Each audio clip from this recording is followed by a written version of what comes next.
President Joe Biden has given a blunt assessment of the China threat during his meetings with Anthony Albanese this morning.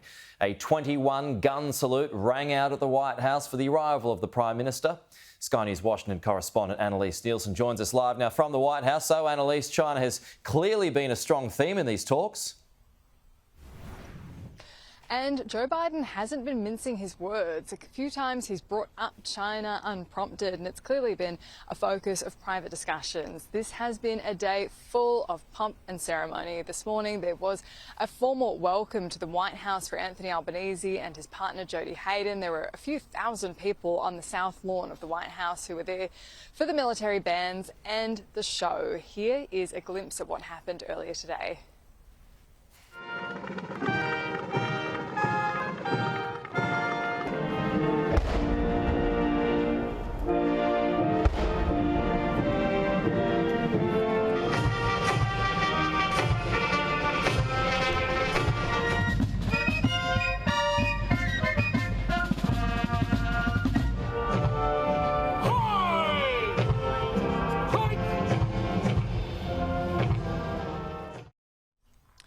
Following this ceremony, it was then to the Oval Office. They walked through the Rose Garden, the famous walk there around, and then it was that little spray at the top, which we often see with all the cameras packed into the Oval Office, the meeting between Prime Minister Anthony Albanese and Joe Biden before there was a larger meeting with their envoys, and then we had the press conference in the Rose Garden. So there's been a few opportunities for remarks from both leaders. Quite consistently, Joe Biden's been quite pointed about China. It's clearly on their minds that Anthony Albanese will be meeting with President Xi Jinping next week, the first meeting of an Australian Prime Minister with the President in China since 2016. And there were a few pointed warnings, one including around the Belt and Road Initiative. I think that he is realizing that there are, for example, this Belt and Road Initiative. Well, we're going to compete on that, and we're doing it a different way. The Belt and Road Initiative has ended up debt and a noose for most of the people who signed on.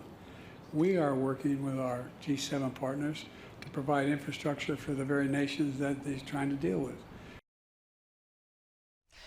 There will be plenty more to discuss between the two countries, but for tonight it's all about the state dinner. Around 300 people will arrive here at the White House in just a few hours to partake in this dinner, and it's only just the fourth of the Biden administration, showing Australia we managed to do pretty well getting up there for these invites.